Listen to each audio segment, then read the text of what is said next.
ఈ ఎలక్షన్ తోని ఎవరైతే గద్దెనెక్కి మనల్ని మోసం చేస్తున్నారో వాళ్లకు గుణపాఠం చెప్పేందుకు మాత్రం ఇది కరెక్ట్ మోకా అనే మాట నేను మీకు గుర్తు చేస్తా ఉన్నా. రెండేండ్లైంది గవర్నమెంట్ వచ్చి, కాంగ్రెస్ గవర్నమెంట్ ఏం చేసింది హైదరాబాద్కి కానీ, ఏం చేసింది గరీబోళ్ళకి కానీ అంటే ఒక్కటి కూడా ఇప్పటిదాకా కొత్తగా చేసిన పని లేదు. ఇక మీకోసం ఈ బాకీ కార్డులు తయారు చేసినాం. ఇంటింటికి వస్తాయి ఈ బాకీ కార్డులు, జర అందరికి ఇవ్వాలి ఒక్కొక్కటి. ఇక్కడ కూడా దీనిలో ఏం రాసినామంటే, కాంగ్రెస్ వాళ్ళు ఏవైతే జూట మాటలు చెప్పినరో 100 రోజుల్లోనే అందరూ రాష్ట్రంలో ఉండే 18 ఏళ్ళు నిండిన ఆడబిడ్డలందరికీ నెలకు 2500 ఇస్తాం, ముసలోళ్ళందరికీ 4000 పెన్షన్లు ఇస్తాం, లగ్గం చేసుకుంటే తులం బంగారం పెడతాం. అట్లాగే మరి ఇంకా ఎన్ని చెప్పారు, ఇక రాసిన ఇక నాకే చదివేతందుకు కూడా గన్నున్నాయి.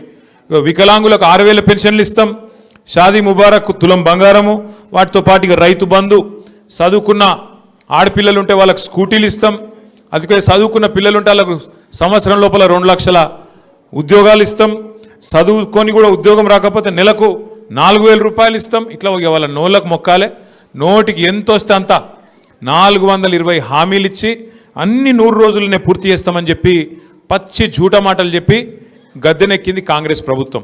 మరి గద్దెనెక్కినాక 2 సంవత్సరాలలో ఏం చేసినారా కాంగ్రెస్ వాళ్ళు అంటే, ఒకటి మాత్రం చేసిరు.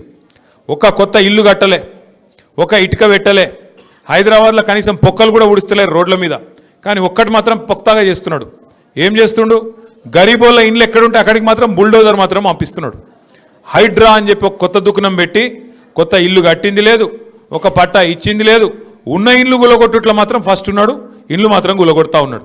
జూబ్లీ హిల్స్ వాళ్ళు, షేక్పేట వాళ్ళు ఇలా మీరు చేయవలసిన ఆలోచన ఒక్కటే, మీకు కారు కావాలన్నా బుల్డోజర్ కావాలన్నా ఏదో ఒకటి ఆలోచన చేసుకోరు.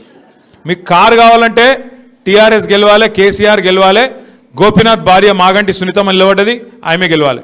ఇక మీ ఇంటికి బుల్డోజర్ రావాలి, హైడ్రా రావాలంటే మాత్రం పక్కా మీరేం చేయాలనో అది చేయండి. నేనేదో ఇది మిమ్మల్ని భయపెడతానికి చెప్తలేను, ఉన్న వాస్తవం చెప్తున్నా. ఉన్న వాస్తవం ఏంది ఈరోజు అంటే, ఇవాళ మీరు చూస్తే రేవంత్ రెడ్డి ప్రభుత్వం, కాంగ్రెస్ ప్రభుత్వం వచ్చినాక కోర్టులంటే గౌరవం లేదు, పేదవాళ్ళంటే గౌరవం లేదు. మీ దగ్గర కాయిదాలు ఉన్నాయా, కాయిదాలు లేవా, పట్టి లేదు. ఇష్టం వచ్చినట్టు గుడ్డెద్దు చేన్ల పడ్డట్టు పోయి ఎక్కడ పడితే అక్కడ హైదరాబాద్లో నిన్నగాక మొన్న కూడా గొలగొట్టిరిపోయి గరీబోళ్ళు ఇళ్ళల్లో వండుకునే అన్నంను తన్నుడు, వాళ్ళు పిలగాళ్ళు పెట్టుకునే పుస్తకాలు వారేసుడు, వాళ్ళ వాటర్ బాటిల్ వారేసుడు, ఎక్కడికక్కడ గుడిసెలు గులగొట్టుడు, రేకుల షెడ్లు గులగొట్టుడు, ఆగమాగం చేసి రోడ్డు మీద ఉండే బండ్లను కూడా ఆఖరికి ఇష్టం వచ్చినట్టు ఎత్తవతల వాడిస్తున్నారు, ఎక్కడికక్కడ కూలగొడతా ఉన్నారు. అందుకే నేను అంటున్నా, మీకు కారు కావన్నా బుల్డోజర్ కావన్నా ఆలోచించుకునే సమయం ఇవాళ జూబ్లీ హిల్స్ ప్రజలకు వచ్చింది. ఇంకొక మాట కూడా నేను మీకు విజ్ఞప్తి చేస్తా ఉన్నా. ఇప్పుడు ఈ ఎన్నికల్లో వాళ్ళకు సురుకు పెడితేనే, వాళ్ళకు గుణపాఠం చెప్తేనే వాళ్ళకు బుద్ధి వస్తుంది. ఇన్ని రోజులు చేసిన మోసానికి ప్రజలు కోపంగా ఉన్నారు అనే సోయి వస్తుంది.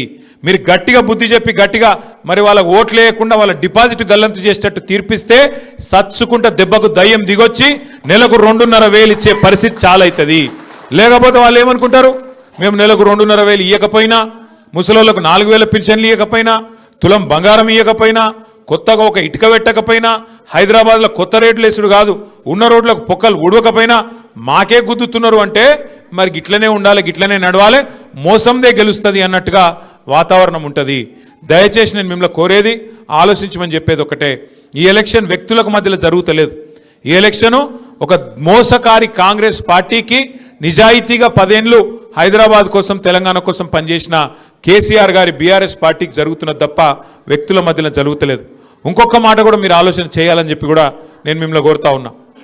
ఇవాళ తెలంగాణలో ఈ 2 ఏళ్లలో ఏం జరిగింది అభివృద్ధి, ఏం జరిగింది సంక్షేమం అని ఆలోచిస్తే మీకు ఎంతెంత బాకీ ఉన్నాడో ఆ బాకీ కార్డులో మీరు చూసుకోవచ్చు. బాండ్ తీసి పీచే బేజ్ తీసి విష్ణువిచ్చి ఇవి కూడా తీసుకుపెట్టి ఇవన్నీ కూడా మీరు చూడాలా, చదవాలా, ఆలోచన చేయాలా. దాంతోపాటు రేవంత్ రెడ్డి గారేమో అమాయకుడు కాదు. ఇప్పుడు తమ్ముడు మహేష్ ఒక మాట అన్నాడు, 42% రిజర్వేషన్ ఇస్తానని బీసీలను మోసం చేసిండు అన్నాడు. ఆయనకు తెలియక చేయలే, ఆయనకు మొత్తం తెలుసు, ఆయనకు మొత్తం తెలుసు, అన్నీ తెలుసు. ఆయనకేం తెలియనోడు కాదు, అమాయకుడు కాదు. ఆయన ఇచ్చే జీవో చెల్లదని తెలుసు ఆయనకు. ఎందుకంటే పార్లమెంట్లో చేసే పని అసెంబ్లీలో చేస్తే, పార్లమెంట్లో చేయాల్సిన చట్టం అసెంబ్లీలో చేస్తే అది చెల్లదని తెలుసు, జీవో ఇస్తే అది నిలబడదని తెలుసు, కోర్టుకు పోతే కోర్టు కొట్టేస్తుందని తెలుసు. కానీ బీసీలను మోసం చేసేందుకు 4 ఓట్ల కోసం డ్రామా ఆడి 42% రిజర్వేషన్ అని చెప్పి బీసీలకు మోసం చేసిండు. ఇలా అజరుద్దీన్ పోటీ చేసిండు. ఇదివరకు అజరుద్దీన్ పోటీ చేసిండు 2023లో కాంగ్రెస్ కెంచి. ఇప్పుడు ఆయనకు తెలుసు రేవంత్ రెడ్డికి అజరుద్దీన్కి ఇచ్చిన ఎమ్మెల్సీ కూడా నిలవదని తెలుసు, అది కూడా కోట్ల కొట్టుడు పోతుందని తెలుసు. కానీ అజర్ భాయ్ కో భీ చూనా లగా దియే, అజర్ భాయ్ కో భీ బకరా కర్ దియే, ఉన్కా భీ కామ్ తమాం కర్ దియే. ఆయనను కూడా మోసం చేసిండు. ఆయనకు పక్కా తెలుసు షేక్పేట వెనక మొన్నేదో జాగిచ్చిన నేను అల్కాపురిలా మీకు 2.5 గజాలు ఖబరస్థాన్ కోసం ఇచ్చిన అని చెప్పి ముస్లింలను మోసం చేసే ప్రయత్నం చేసిండు. అది కూడా ఆయనకి ఎరికే, అది మోసం అని తెలుసు.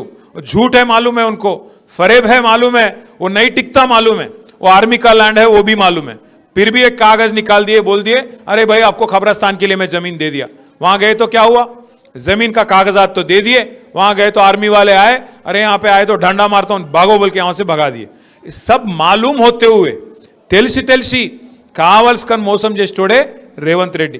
మళ్ళీ ఆయన చాలా నిజాయితీ గల మోసగాడు, ఆయన తప్పు కాదు, చాలా నిజాయితీ గల మోసగాడు రేవంత్ రెడ్డి. ఆయన ముందే చెప్పిండు ప్రజలు మోసం చేసేటోళ్ళకే నమ్ముతారు, గొర్రె కషాయాన్ని నమ్ముతుంది అని చెప్పి ఆయన చెప్పి మోసం చేసేటోళ్ళకి నమ్ముతారు కాబట్టే నేను మోసం చేస్తున్నాను కూడా చెప్పిండు. అది కూడా టీవీలలో ఉన్నది, యూట్యూబ్లో ఉన్నది, మీరు చూసుకోవచ్చు. ఇప్పుడు కూడా ఏం చేస్తుండు రేవంత్ రెడ్డి అంటే మళ్ళొక్కసారి ఆయన అంటాడు, నేను నిన్న మొన్న చూస్తున్న మంత్రులు మాట్లాడుతున్నారు జూబ్లీ హిల్స్ అని అంట కాంగ్రెస్ గెలుస్తూనే అభివృద్ధి జరుగుతుందంట. మరి 24 నెలలకెళ్ళి ఎవడునోడు కాంగ్రెస్ కాకపోతే రాష్ట్రంలో అధికారం కాంగ్రెస్ ఉంది కదా, మరి 24 ఏళ్ళకెళ్ళి ఎందుకు ఏం చేయలేదు నువ్వు? 2 ఏళ్ళకెళ్ళి ఎందుకు రోడ్లు వేయలేదు, ఎందుకు మోరీలు కడతలేవు, ఎందుకు ఏం డెవలప్మెంట్ చేయలేదు? ఇలా కొత్తగా ఎలక్షన్ రాగానే డెవలప్మెంట్ అని మాట్లాడుతుండు. ఆయన ఏం డెవలప్మెంట్ చేస్తుంది కాంగ్రెస్? మీరు 65 ఏళ్ళు పరిపాలించారు దేశం, 65 ఏళ్ళు కాంగ్రెస్ ప్రభుత్వమే ఉండే, నువ్వు చేసేడుతుంటే మస్తుగా చేసేడుతుండే. కేసీఆర్ కట్టినట్టు హైదరాబాద్లో 42 ఫ్లైఓవర్లు మీ షేక్పేట్ ఫ్లైఓవర్తో సహా కట్టింది ఎవరు? కేసీఆరేనా? కేసీఆర్ గారు ఉన్నప్పుడు 1 కాదు 2 కాదు, మరి 45-50 ఏళ్ళు సరిపోలేదా కాంగ్రెస్ వానికి షేక్పేటలో ఫ్లైఓవర్ కట్టనికే? ఈయనడన కట్టిరా, ఆలోచన చేసిరా? షేక్పేట ఫ్లైఓవర్ కట్టింది కేసీఆరే. షేక్పేట్తో పాటు హైదరాబాద్ రూపురేఖలు మార్చే విధంగా 42 ఫ్లైఓవర్లు, అండర్ పాస్లు, బ్రిడ్జులు ఇవన్నీ కట్టింది కేసీఆరే. ఒక ఫ్లైఓవర్లు కట్టుడే కాదు, గరీబోళ్ళకు మేలు చేసిండు కేసీఆర్. బతుకమ్మకు చీరలు పెట్టిండా కాంగ్రెస్ వాడు? పెట్టిండా? మీకు స్పెషల్గా పంపిండా షేక్పేటకు? పంపిండా? కేసీఆర్ ఉన్నప్పుడు వస్తుండేనా? रमजान तोहफा मिला के आपको? क्यों रेवंत रेड्डी दिए रमजान का तोहफा आपको? केसीआर देते थे, बतुकम्मा में हिंदू बहनों को साड़ी देते थे, रमजान के टाइम पे आपको तोहफा देते थे. क्रिश्चियन अगर है तो आपको क्रिसमस के दौरान क्रिसमस गिफ्ट मिलता था. अभी इन्हों आने के बाद चल रहा है सब कुछ, तोहफा मिल रहा है आपको? कुछ तोहफा नहीं, कुछ नहीं. सारे बैंगन के बातें करना, हथेली में जन्नत दिखा के वोट आ लेना, बस वोट मिल गया, गद्दी मिल गई, गद्दी पे बैठ के चूना लगाना, भाग जाना, बस उतना ही है. बैंगन की बातें समझते ना आप? हैदराबाद में बोलते ना बैंगन की बातें कर रहा है ना बोल के.